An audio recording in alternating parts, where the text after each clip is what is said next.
Thank you all so much for coming out tonight. I think this is a very special school.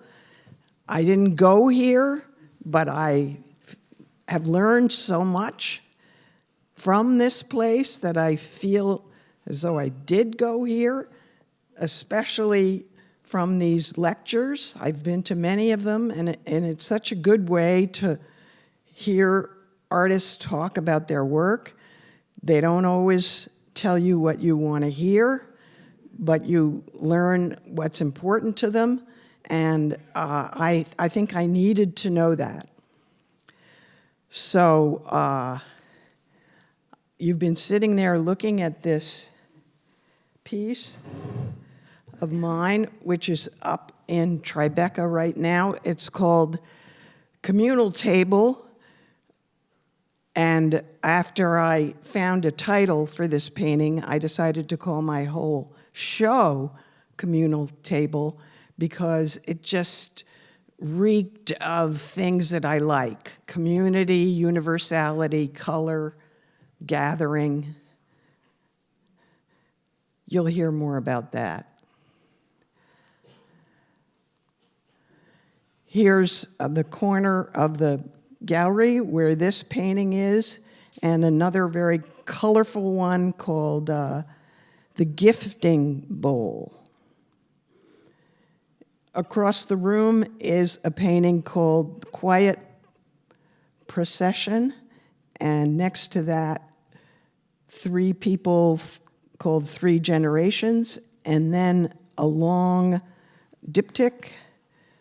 Okay, this is the Gifting Bowl. There's always a little mystery in my paintings that I don't even pretend to solve. So I'm not sure if these hands are giving into the bowl or taking out. And I'm not sure if that matters. I'm not sure what the book represents. The two people I've made very succinct, and I'll discuss in a little while about facial features. What I wanted was a lot of color, and I think people looking at this said, "Oh yeah, Stanley Whitney." Yeah, I'd love to do a Stanley Whitney, and then sneak in some people.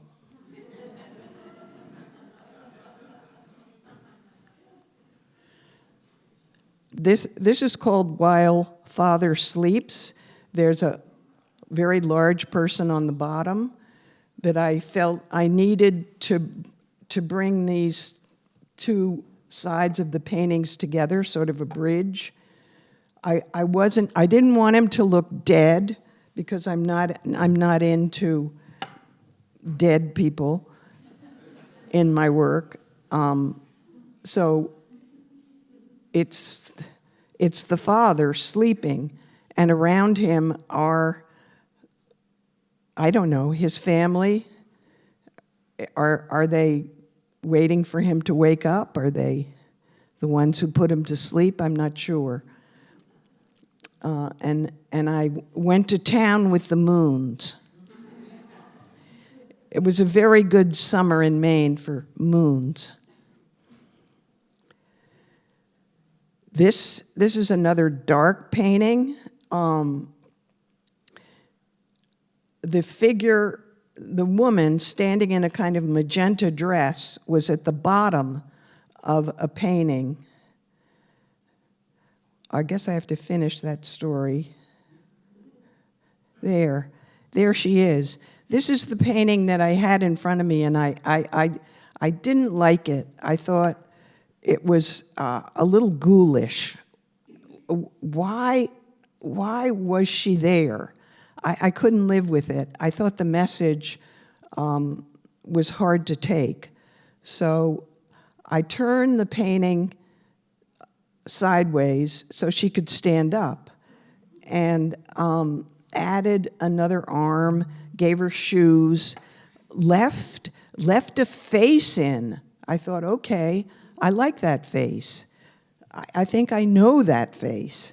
And then it was up to me to finish the painting, and I just put almost just a cipher of a person with her because she was such a commanding presence. And the thing is that people who saw this painting inevitably said, who is that? As if I knew the person or they knew the person. And I really had to put my mind to, okay, who is that? And enough people said, is that your mother? And I think it is maybe my mother,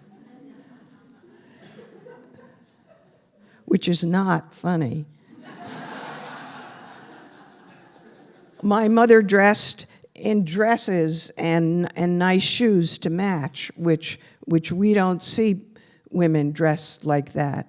I don't see that on the L line now.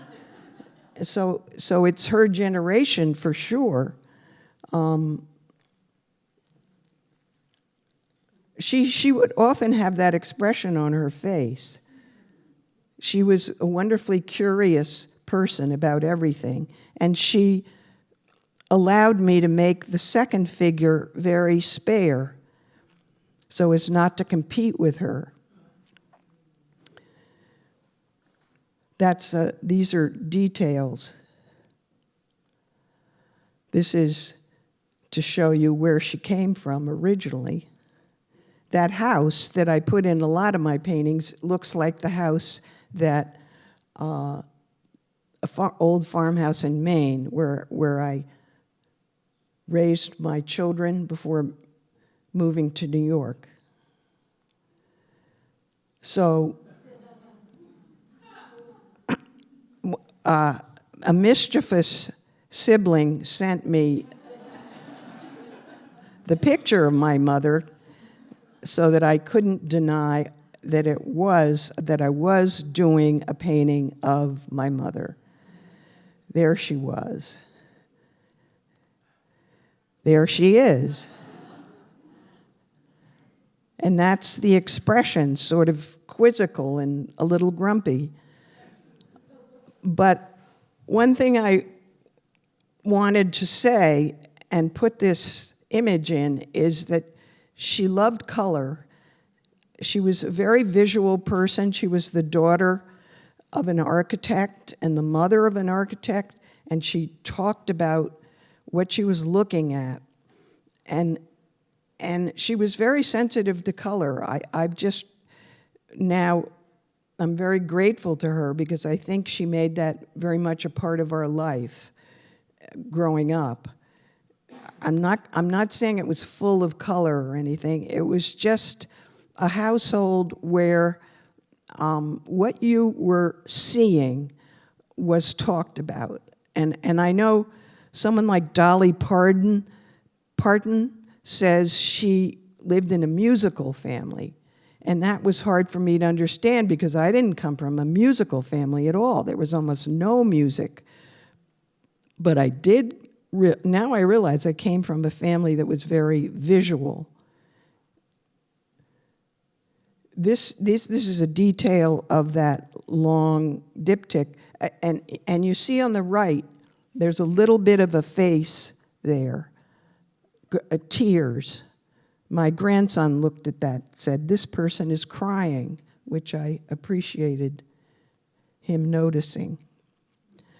In a smaller room in the show were portrait-size paintings, and this one I kept very simple. After I did that sun, I thought, okay, that's enough, and I'm just going to add a few swimmers at the bottom.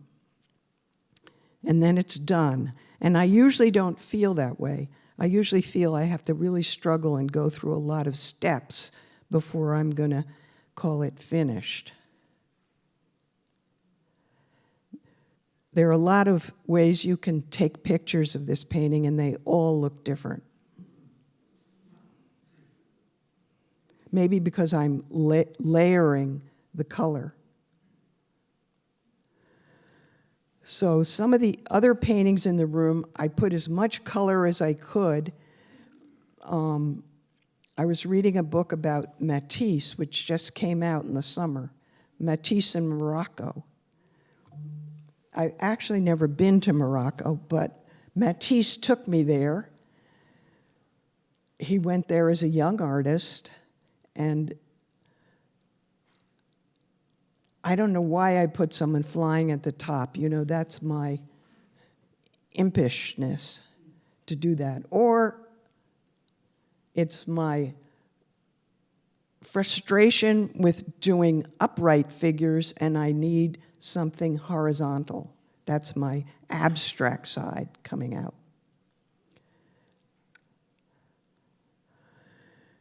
This painting is in the front of the gallery. You can see it from the window from the street, and it's the only cityscape I think I've ever done. So I suppose they're waiting in the East River, which is new for me, but I was kind of delighted to try it out. So this painting I made over another painting, which is this painting. I was looking at this painting and I thought, no. Doing people standing next to each other upright, I got to do some other things. So I turned it on its side. You see the stars on the top? Well, I left them stars on the bottom. And if you see in the very middle of the painting, I've been given one of these great things. There, right here, you will see, right there. So as I was painting this, things appeared. Hands, a head, another hand, and I didn't deliberately try and make it weird. They were there, and it was good color, and I thought that it added to this painting. When I went to paint over this painting, I thought, okay, I'm going to make the people go up the sides, over the top, down, and across.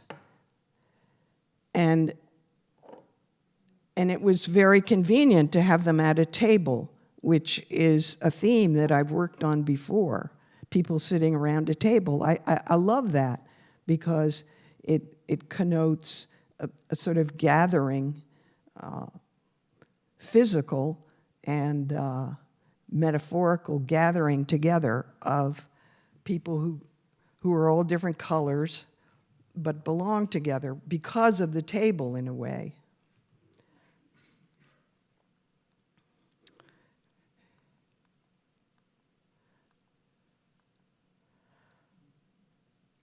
I did this table painting a few years ago, maybe 2017, and in a way it's very different because there's only two colors. I did it over another painting very quickly. I got that red paint on my brush and I just didn't stop. I wanted them to be very active because I was feeling very active making it. I drew it very quickly, just almost in a fever. And this guy looked like he was sitting there with a bra on. And again, I thought, okay, he's bald. Great. I want a bald guy with a bra at the table.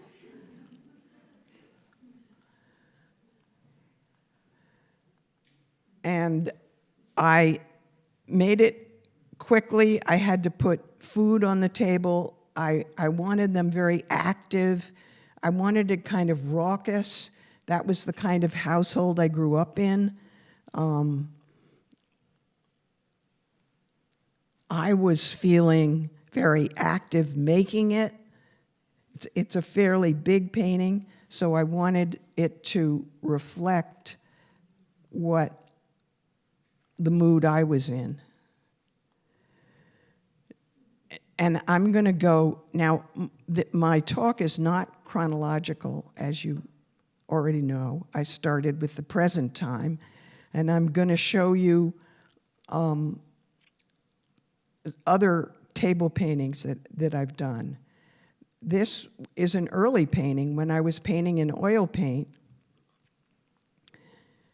Very straightforward in a way, except that either by mistake or, again, kind of perversion, I had people with their heads on the table as if they'd eaten too much at Thanksgiving, something like that. And I did a second one. Again, the people at the table are falling asleep.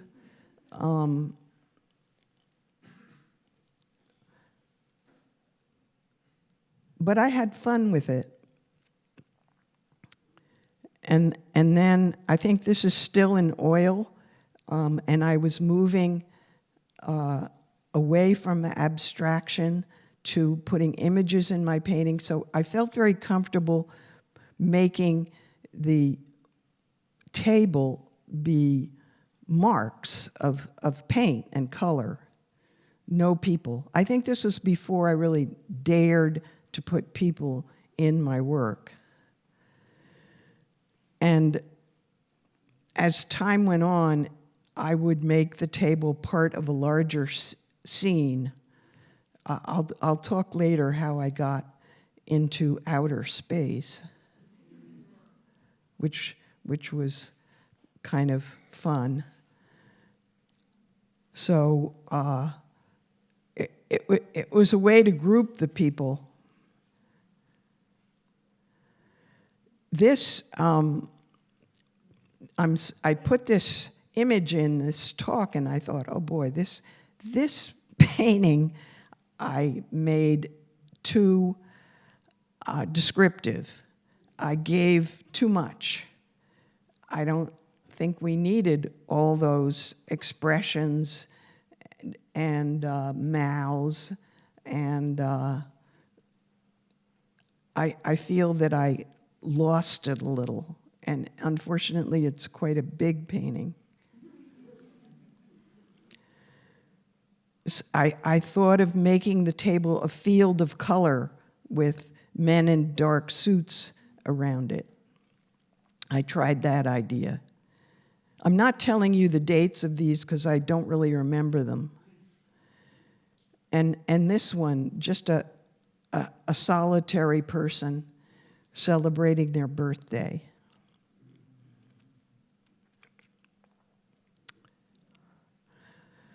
To change the subject,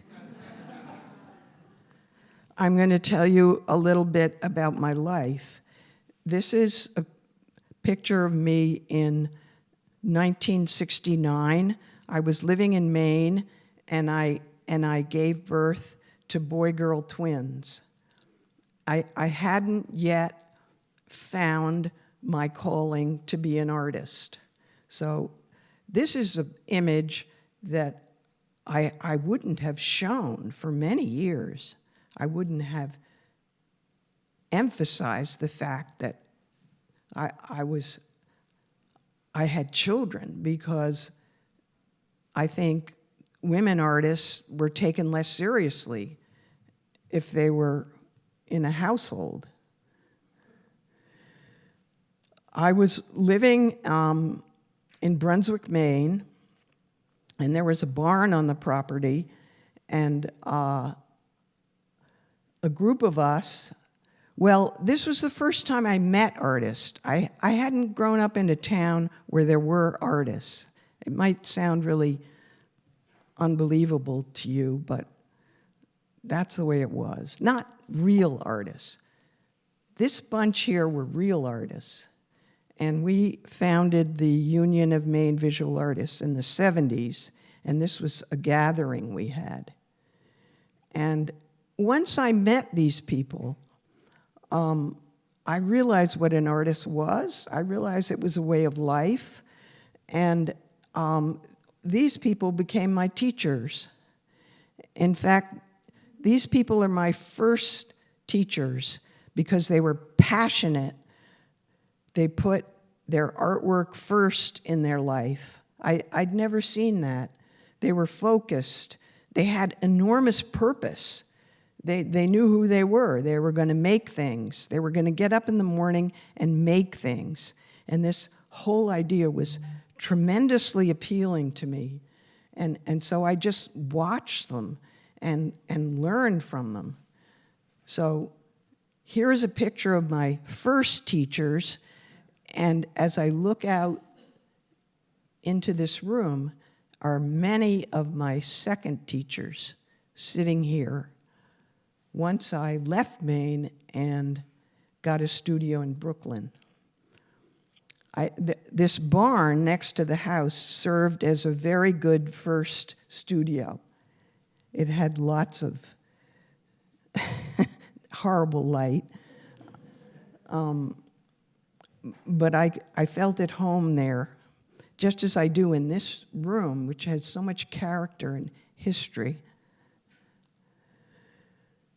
This is what I looked like in those years. This was a professional, this was a photographer, artist photographer. She kept telling me to smile, but I really wanted everyone to think that I was a serious artist. So what caught my eye as far as what I was going to make were Joan Snyder on the right. She did these stroke paintings in the 70s. I saw pictures of them in Art Forum. Yikes, I said. That's fabulous. I want to do that. And this Jasper Johns piece, where he made his marks into a pattern. I know there's a word for them in printing. What is that word? Cross-hatching. Thank you, Chris. I thought that's the way to go. You dip your brush in the paint and you make a mark on the surface. I skipped over all the foundation courses, all the color theory courses. I wanted to directly make a painting. And these are early paintings of repeating marks. These are in oil. This dark one has some collage on it.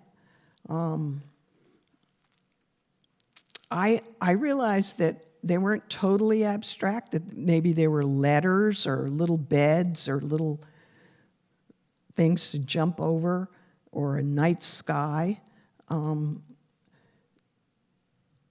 I used a lot of paint, thickly painted. I wasn't into what I'm doing now, which is layering thin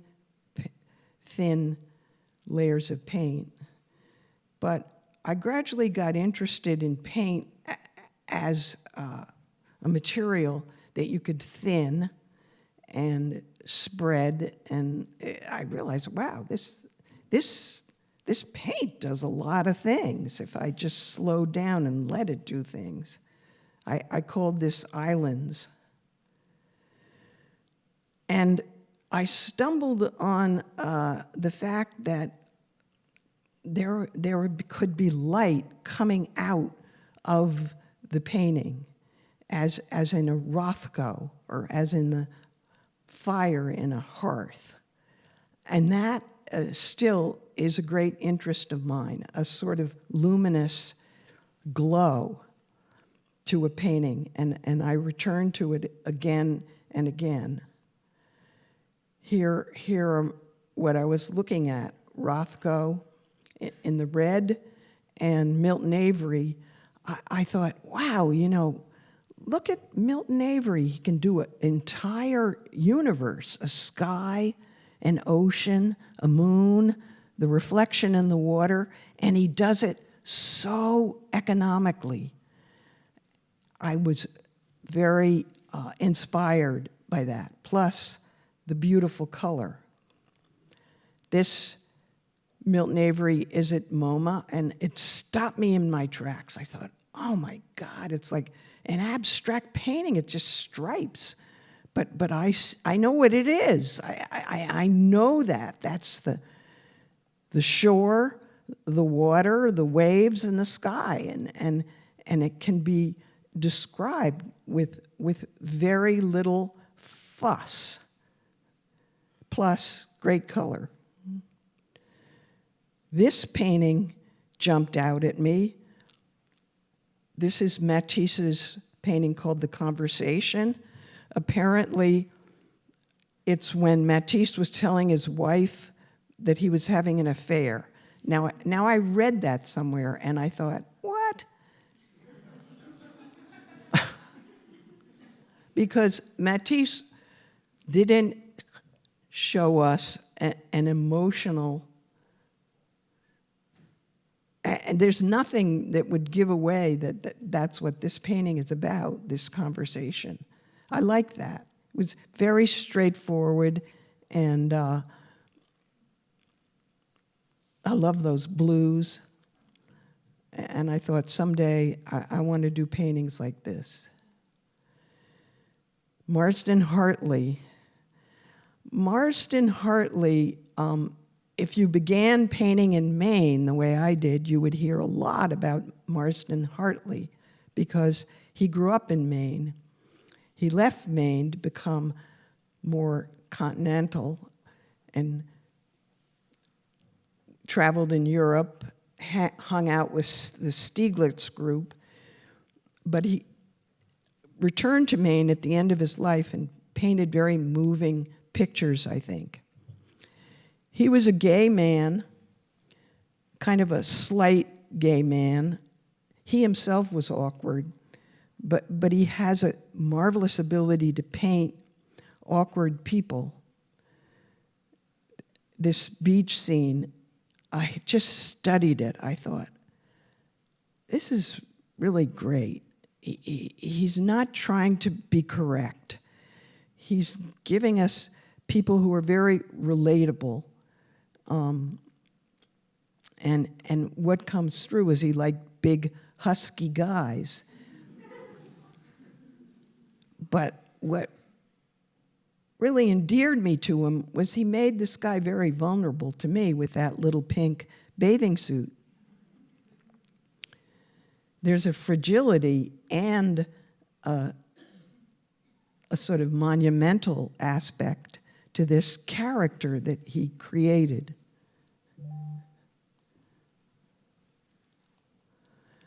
So here are some other of my heroes. When I was painting those abstract paintings, I realized that there was a whole group of painters out there that were being very successful going from abstraction to inventing characters. Let's start with Carol Dunham on the upper right there with the guy with the gun. Carol Dunham had been in a biennial with abstract paintings, but he created a way to make people. The top hat, the teeth. He had these penis noses after a while. And next to him with the beach balls is another hero of mine. Tell me his name. Donald Batchelor. Donald Batchelor was very influenced by children's drawings. Maybe he took this from children's drawings. But I thought, if he can draw figures like that, I can start. And then, of course, under him is Philip Guston, who went from abstract paintings to paintings with images to paintings with figures. And then the blue horse is Susan Rothenberg, who combined figuration and abstraction in such a bold, convincing way, I thought. So, with all those examples. And Rose Wiley, who also got a late start in life. She's now almost 90. And I saw, oh my goodness, if that's the way she paints an arm, surely I could get in there and try my hand at it.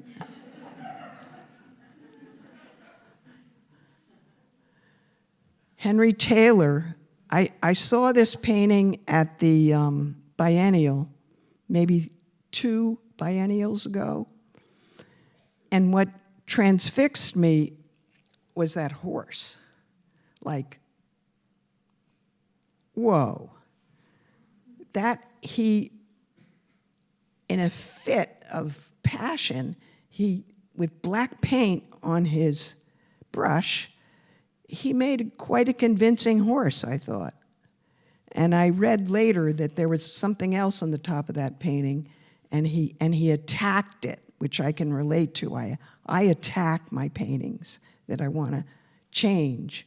And he made this marvelous horse out of brush marks, really. So how did I get from this kind of painting to this kind of painting? It wasn't that hard, because when I was stroking on the paint, I would often see something like dots of light, and okay, it looked like water, so why not make them swimmers? And this was a very elemental swimming at night experience, so why not just leave them crude in the light of something? And this turned into a great obsession of mine, which was swimming pools with figures in them. So I'm going to show you the several paintings I did of swimming pools. Now, what do tables with people around them and swimming pools have in common for an obsession? I think they're very linked. Anyone? Yes. You could only give that answer if you're thinking visually. If you start thinking what a table is and what happens at a table, or what a swimming pool actually is with water in it and so on, you're not going to think of the rectangle. But I was also obsessed with the rectangle because I was painting on it again and again. So it seemed to me that you could take it from there. This was going to be a table, but I didn't, I just didn't do it right. And one of my friends said, oh, I know what that is. That's guys in suits slurping up the water resources.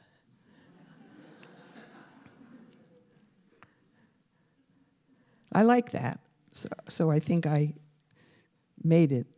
Maybe I titled it that. But the fun of creating a color field with hints of bodies in it, and then the swimmers came into my life big time. I found that there was something kind of wonderful about a swimming pool, even in the winter. Now, this painting is called Fathers, and it's a group of men sitting in outer space in a kind of inner tube. And you might think, wow, how did she think that up? Well, in fact, I didn't think that up. I'll try and show you now how that painting came to be. I did it on a big piece of canvas. You can see the seam running through, because I wanted it to be a big painting, but I didn't have a piece of canvas big enough. I guess I'm not ready to tell you about that painting yet, but what I just liked to experiment with was the body in the water. How much could you see? How much could you hint at? I got a little off the subject here. It's called Phone by the Pool. It's always a question to me of how much of the story I should tell, how much to describe. This is kind of a theatrical pool. This, I think, maybe once again, I just described too much. In a way, it's a satisfying painting, but it wasn't a direction I chose to go in. Instead of giving my characters distinct clothing and faces and so on, I think I went away from that. I can't explain why, really. This is called In the Lake because the water was so dark. I knew it wasn't the ocean. It was calm. Lakes are dark.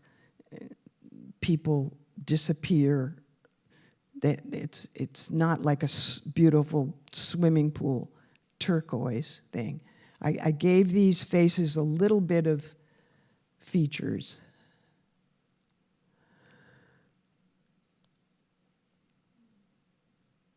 Very peaceful. And the skies became another obsession because water is very forgiving and skies are very forgiving, at least to me. You can paint very freely and without having to describe too much, you get a sky and water.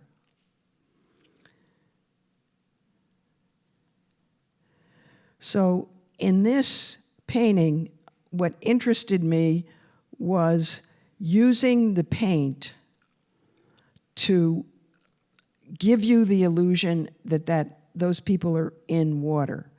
But you're also quite aware that they're in paint. And these people too. Now this Guston painting, I was at someone's house and I turned the corner and there it was. It was in Agnes Gunn's living room. I thought, oh my God.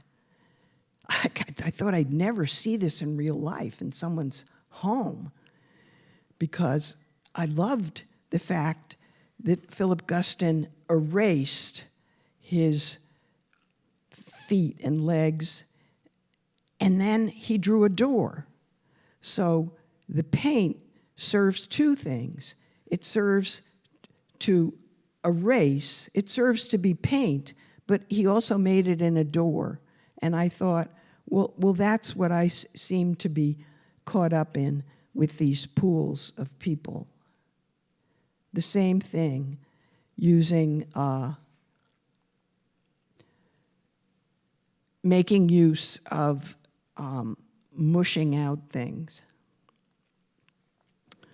Jonathan Lasker, why am I showing you this? Well, as I was struggling to make paintings and be a real artist, there was this whole movement of people like Jonathan Lasker that was saying, oh no,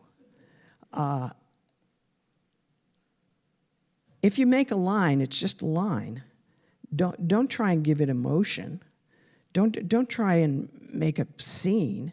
Don't try and make it relate to the real world. It's just a scribble of black lines or primary colors crossing each other. It's a beautiful painting. It's tough. It's strong. But I felt very challenged by this whole conversation that was going on, and which I rejected. I wanted emotion, storytelling. I wanted all these things to refer to something. Joan Brown taught me that even if you're a serious painter, you can use humor. This big self-portrait of her holding a fish is at Crystal Bridges Museum. It's a big painting. It's really marvelous. I mean, why she did herself covered with paint, because she's not the kind of painter that throws paint around. And holding a fish is unexplained, except that she was quite a swimmer. And I just love that she did that. She's got a self-deprecating humor. And then the blue painting on the right, these people are out on a date, and there's clearly an abstract expressionist spill of wine. I think she was having a lot of fun in the studio. And I thought, well, I want to do that. This is my father. Now I'm going to show you the next picture too. So I come from a family that likes to joke around all the time. My sister, who's got the necklace on, was having a birthday party, and she told us all to come in evening clothes. So my brother came in this beautiful ball gown, and I came in a tuxedo, and we just had the best time. And this is my father. My mother got mad at all her grandchildren for wearing like baseball caps to the table, and she said, "No hats at the table." So just before lunch, we all ran upstairs and got all the hats, the bridesmaids' hats. And so when my mother came in, we were all sitting around the table, and all of us had a big hat on like this. And the reason I like this picture is you can see in my father's expression what a mischief. he really liked to make people laugh. And sometimes I swear I can hear him laughing in my studio when I forget to put pants on someone or something. I know he's getting a kick out of it. He didn't know much about contemporary art, but he really liked humor. Thanks, Dad. This painting, I'll tell you a little about, but I'll have to do it quickly. You might be wondering, okay, now why did she make a woman naked with high heels on and white coming out of her breasts? Why did she do that? Well, I'm going to try and show you how that happened. This was a pink painting that started out like this. I wanted to do people who either could be swimming or flying, because I had just done this painting, which seemed like, oh yeah, I can do that. I can play around with that idea. But it wasn't enough, so I added color. I actually asked my neighbor in the next studio, well, is this enough? And she came in and she said no. So I had to keep going, and I made some changes. I made some very vertical marks of people walking. So the flying, swimming idea was lost. And the horizontal figure, for some reason I thought needed, some drama. So I gave it a lot of breasts, like a she-wolf. And then out of those breasts came milk. The breasts were too much. I had to take some away. So the painting ended up like this.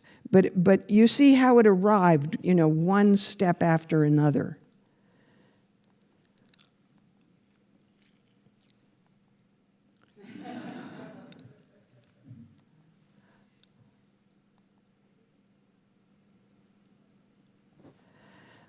We're not getting the video with this. This is where I explain that this painting is really about color choices.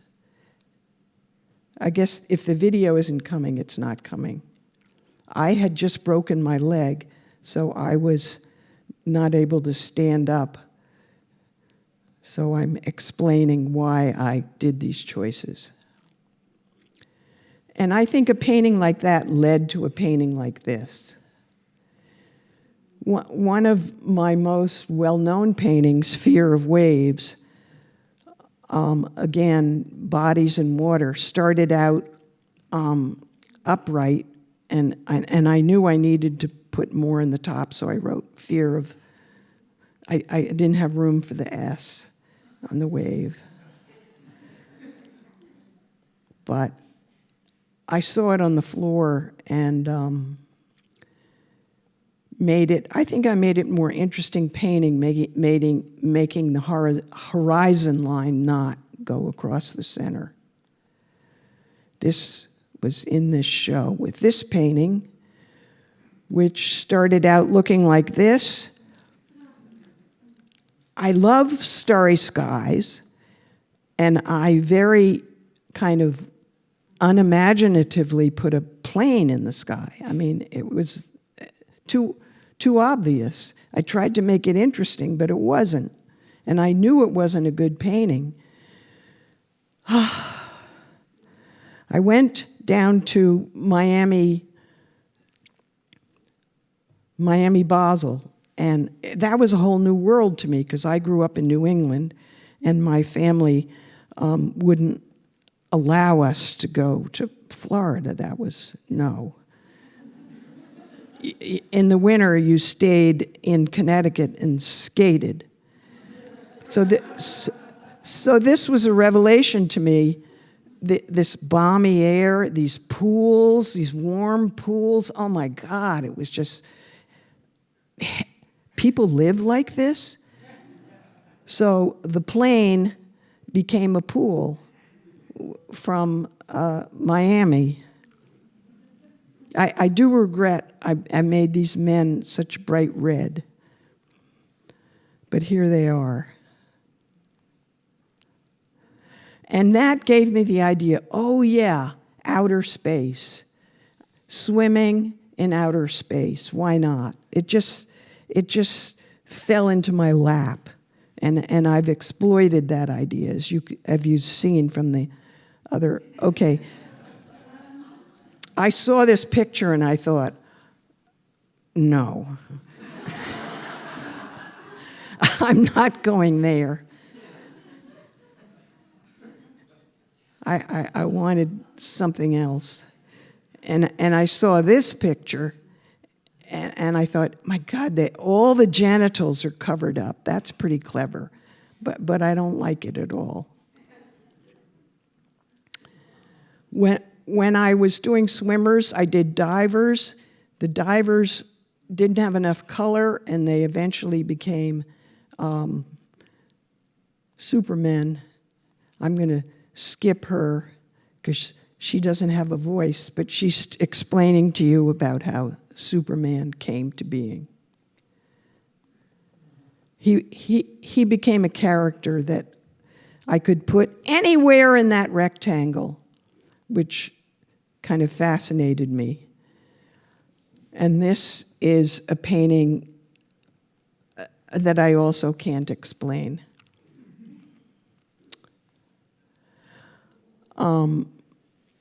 To wind up, I'm going to show you these books these notebooks that I kept for years and years, where when I would have a studio visit, I would write down what people said, especially if they had some kind of suggestion, criticism, and so on. It was very helpful. These are notes I put up to myself. Be ordinary, be plain spoken, be trashy, forget your the message you got to be well brought up and not make people feel uncomfortable. I realized that as a contemporary artist, you're gonna make people feel uncomfortable, and you have to go with that. Zyler Jane made this wonderful list of problems with painting. I thought I'd share that with you. The last one is backache. So those twins that I was holding, they grew up, and they each had 2 children of their own, and they would all come to Maine. I kept the house, I kept the barn. This is after I had a big show at Canada, my son wrote this on Facebook, and it's a very sweet story about how he watched me sleep on a pull-out couch and cook on a hot plate, and nothing much was happening, and then finally my twin sister Lauren flew to New York and witnessed the biggest show of her career at Canada Gallery, and they were finally convinced that their mother was an artist, I suppose. So this is my final group of images. This is my grandchildren. They would see me painting in the studio, and they wanted to come in, and they would use the floor because I was using the floor, and I let them do anything they wanted. There was plenty of paint, plenty of materials. I made them wear kind of smocks, and they really got into it, and we would have these shows. We would have art shows, and here they are auctioning off some of the pieces.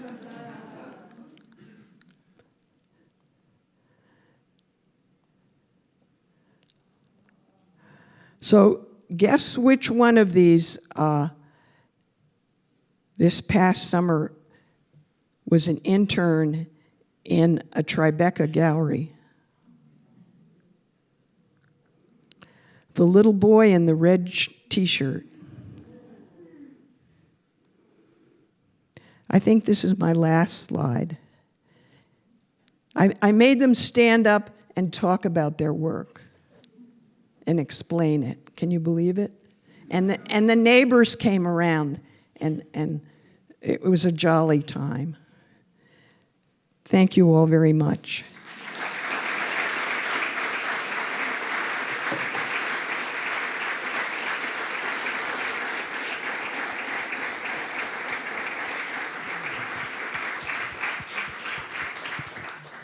All right, we have time for a few questions.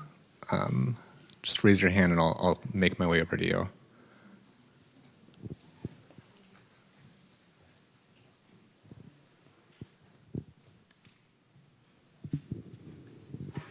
Thanks, Kathy. It's a great lecture. Why did you regret making those paint?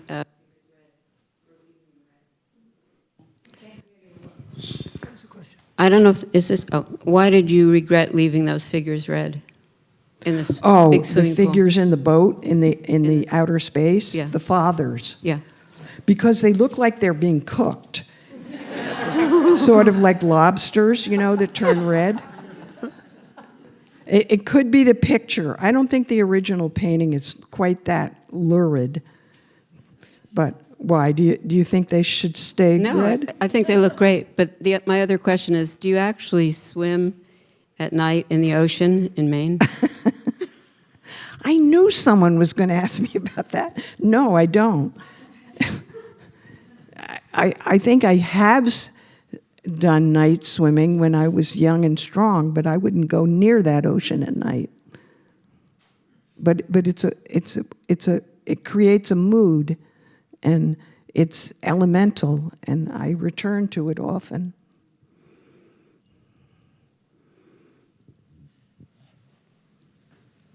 Hi, Catherine. Hello. How would you compare your paintings in Maine with whatever comes to you in New York? And also, are you still working like crazy? Like what was it, 6 days a week last time I heard you speak? Something? No, I work 7 days a week. Oh, heck, yeah. Okay. I'm in a great place in my life. I'm not running a household. I don't have a teaching job. My kids are grown up, and I am not going to waste a minute. I'm 83.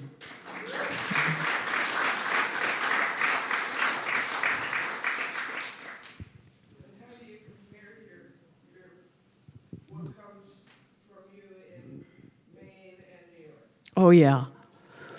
I have a truck that takes up paintings from my Brooklyn studio up to Maine, so I'm really painting on the same paintings, both in Maine and New York, and the paintings come from.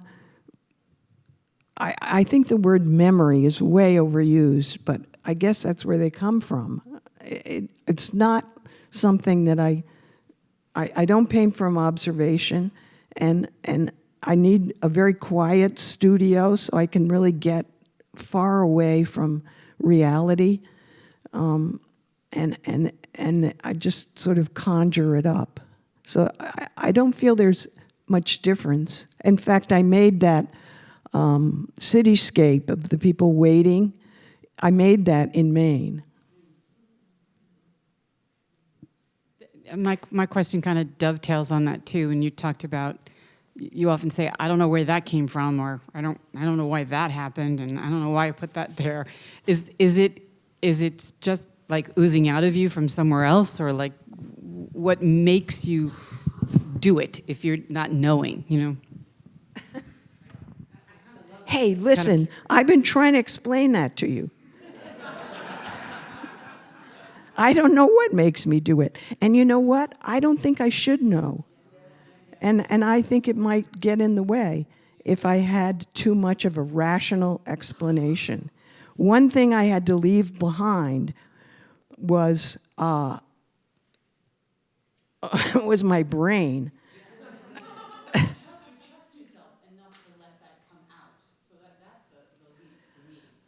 You're right. You're right. You're right. You don't know and you do it anyway. And a lot of people told me to leave it out. Like, Kathy, this painting is much better. This awkward, fragile painting I like, and where you're trying too hard to be good and masterful, it's not so good. I had to learn that. Yeah. This might be a little backwards from what you just said, but I've been very curious about the recurrence of your floating figures, and just if you might speak to that a little bit.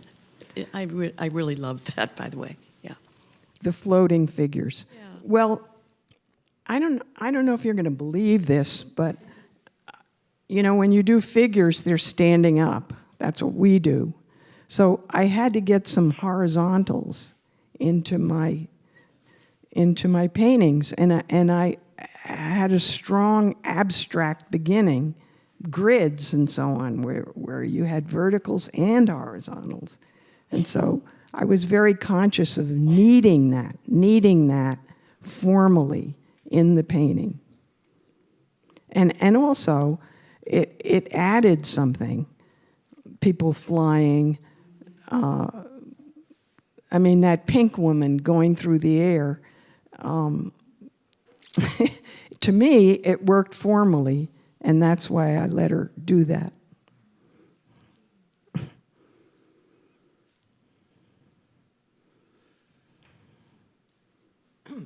One of my favorite things about your paintings are the clothes.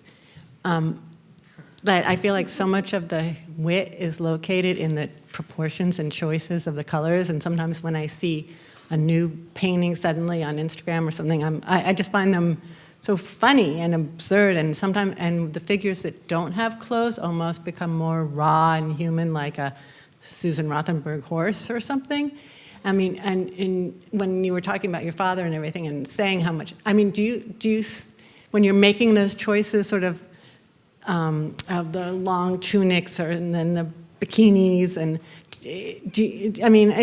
humor is a funny thing in painting, but like you recognize it, but I don't know if I know how to, do you feel that when you're making those choices, sort of like, oh, that's odd, and it's kind of terrific?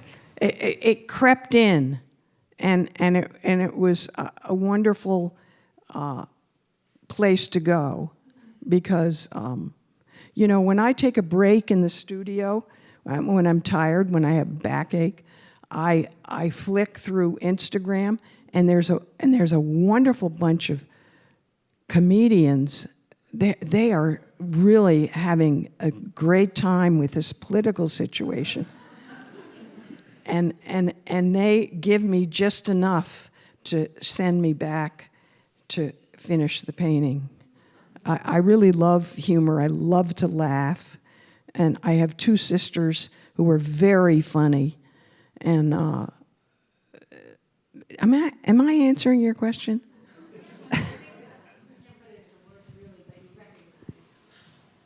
You started talking about clothing.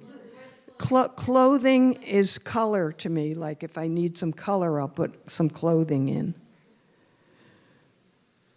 I'm not that interested in giving you interesting fashion statements.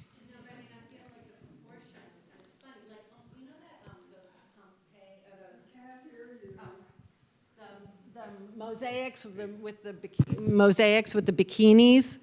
They have the same kind of sort of funny humor. It has something to do with proportion, but I guess I'm just saying, like, how conscious is it when you're making them that you see that these odd It's not divisions? conscious when I'm making it, but afterwards I spend a long time looking at them and seeing how they sit with me.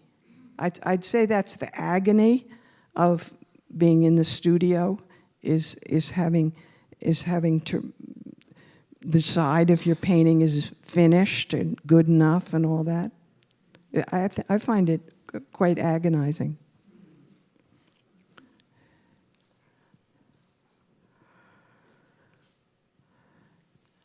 Kathy, hello. I'm always obsessed with your edges, whether it be the edges. My non-edges. Your non-edges, your agitated edges, your in-betweens, even the edges on the painting, on the edges of the outside of the paintings. But what draws you to stop and start in a line or an edge? Edges for you, what are they? Well, I'm slapping the paint on, and if I think it looks good, I stop. And if it doesn't look good, then I fix it. I'm going to quote Susan Freecon. Someone asked her a question. You know, the wonderful abstract painter, shows with Zwirner? She said, all my decisions are visual. And I think that there's a lot of truth in that for her and for me. This guy. Let's do one more. Is there someone? Okay, great. Hi, Catherine. Really great talk. What's more important to you within the process of painting? Is it the formal stuff, or is it whether you've conveyed an emotional clarity or An emotional clarity? or That's conveyed not an emotion, full stop? I don't know. Well, see, I think they're both very important, and I try and get both working for me. I mean, Yeah, that makes Put the sense. microphone up. Yeah. I mean, that's the goal, isn't it, though? That's right. Yes, it is. Yeah, it's the goal. It's the goal. So maybe it was a useless question. I was just thought you might have an answer, but I don't think there is one. You know, it's okay not to have an answer. Artists raise questions. We don't answer questions. Yeah, it's endless.